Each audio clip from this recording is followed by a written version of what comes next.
بسم اللہ الرحمن الرحیم۔ آج جو صحابی ہم ڈسکس کریں وہ سعد ابن ابی وقاص ہیں۔ حضرت سعد ابن ابی وقاص بنو زہرہ ٹرائب سے تعلق رکھتے تھے، جو یہ سیم ٹرائب ہے جس سے حضرت عثمان تعلق رکھتے تھے، اور یہ ٹرائب حضرت آمنہ بنت وہب کا ہے۔ اور وہب جو حضرت آمنہ کے والد تھے، ان کے بھائی کا نام وہیب تھا، ان کے بیٹے وقاص تھے، اور ان کے بیٹے سعد بن ابی وقاص تھے، اور یہ حضور صلی اللہ علیہ وسلم کے کزن کہہ لیں یا انکل کہہ لیں۔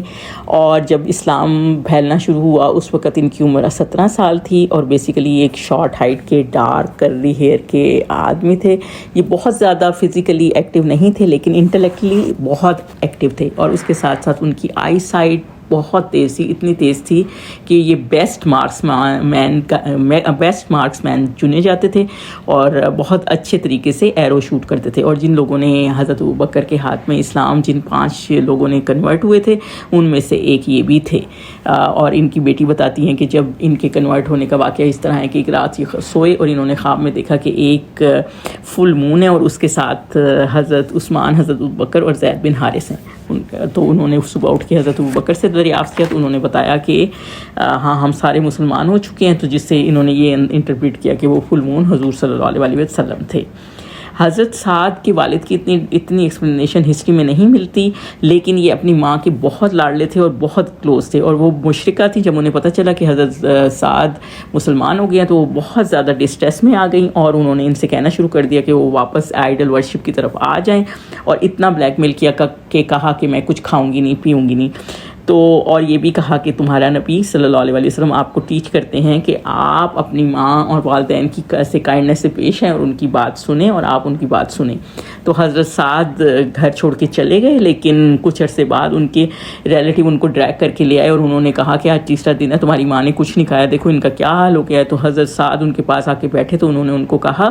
ان کی والدہ خوش ہو گئی، انہوں نے سمجھا کہ شاید یہ واپس آئیڈل ورشپ کی طرف آ گئے ہیں۔ تو حضرت سعد نے کہا 100 سولز بھی ہوں ایسی اور میرے سامنے مر جائیں تو بھی میں واپس اس آئیڈل ورشپ کی طرف نہیں جاؤں گا۔ تو ان کی مدر کو اچھا نہیں لگا، لیکن انہوں نے کھانا پینا شروع کر دیا، جس کی وجہ سے کہا جاتا ہے کہ سورہ لقمان میں جو آیات آئی ہیں کہ اپنے پیرنٹس کے ساتھ کائنڈنس سے پیش آئیں، لیکن اگر وہ آپ کو شرک کی طرف بلائیں تو آپ شرک کی طرف مت جائیں۔ اور اس وجہ سے حضرت سعد جو ہیں وہ حبشہ مائیگریٹ نہیں کیے تھے، اور وہ مدینہ میں ہی رہے تھے۔ اور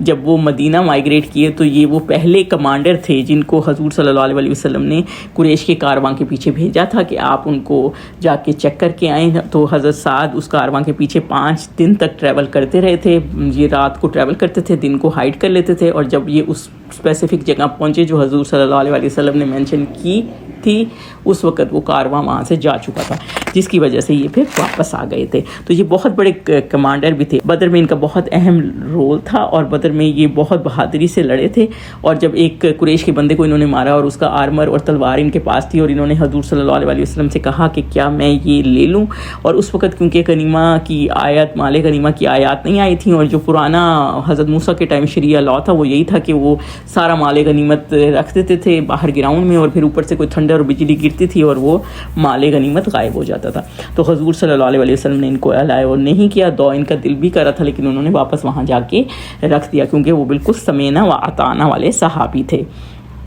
اور بعد میں سورہ انفال میں جب یہ آیات آئیں تو حضور صلی اللہ علیہ وسلم نے ان کو بلا بھیجا اور ان کو وہ دے دیا۔ اور حضرت سعد جو ہیں وہ احد کے مقام پر بھی ان کا بہت بہترین رول تھا، میجر رول تھا، کہ جب حضور صلی اللہ علیہ وسلم کے گرد چھوٹا سا گروپ رہ گیا تھا، جب خالد بن ولید نے دوبارہ حملہ کر دیا تھا کافروں کی سائڈ سے، تو پھر ان میں سے ایک یہ بھی تھے، اور یہ کیونکہ ان کی آئی سائٹ بہت اچھی تھی تو یہ شوٹ ایرو بہت اچھا کرتے تھے، تو انہوں نے شوٹ ایرو کیا، اور حضور صلی اللہ علیہ وسلم ان کو ایرو پکڑاتے جا رہے تھے، اور جس پہ حضور صلی اللہ علیہ وسلم نے فرمایا کہ میرے ماں باپ تمہارے اوپر رینسم ہوں۔ اور یہ وہ واحد صحابی تھے ہسٹری میں جن کی وٹنس بھی ملتی ہے کہ حضور صلی اللہ علیہ وسلم نے ان کو یہ فرمایا۔ کچھ لوگ کہتے ہیں کہ حضرت زبیر ابن عوام کو بھی ایک موقع پر یہ فرمایا تھا، لیکن ان کی کیونکہ وٹنس بہت زیادہ ہیں، اس لیے ہم ان کو یہ لیتے ہیں کہ ان کے بارے میں حضور صلی اللہ علیہ وسلم نے فار شور فرمایا ہے۔ اور اس کے علاوہ حضرت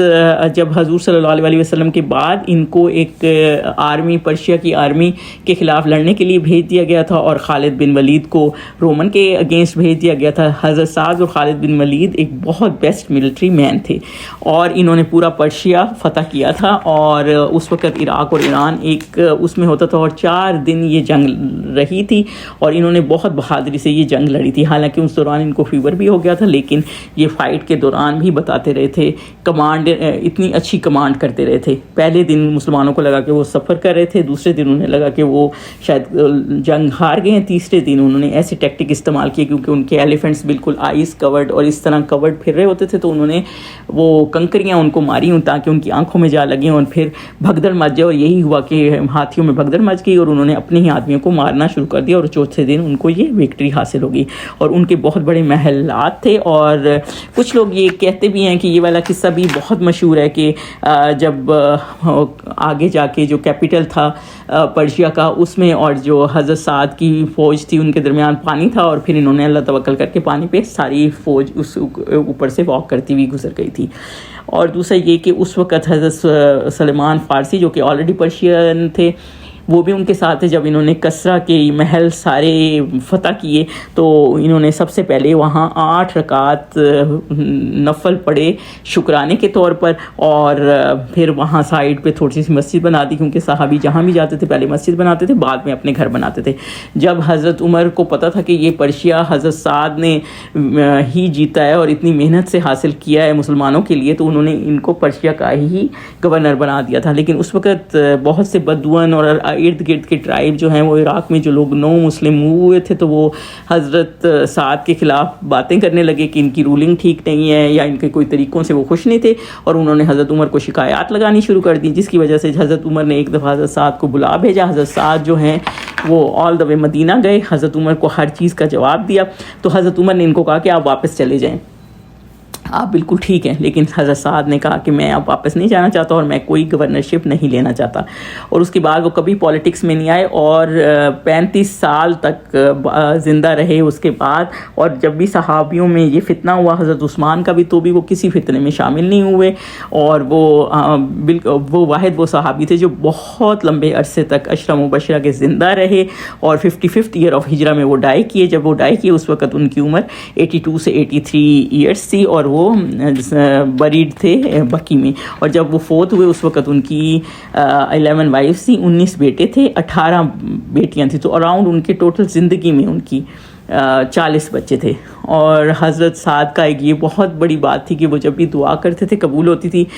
ایک دفعہ جب حضرت عمر کو اتنی شکایتیں کوفہ سے آنے لگیں تو انہوں نے اپنے بندے بھیجے کہ چیک کریں کہ واقعی یہ بات صحیح ہے کہ نہیں، تو جو بندے حضرت عمر کی طرف سے گئے تھے انہوں نے کوفہ کی مسجد میں کھڑے ہو کر اعلان کیا کہ آپ لوگوں کو حضرت سعد سے کوئی مسئلہ ہے، تو کسی نے بھی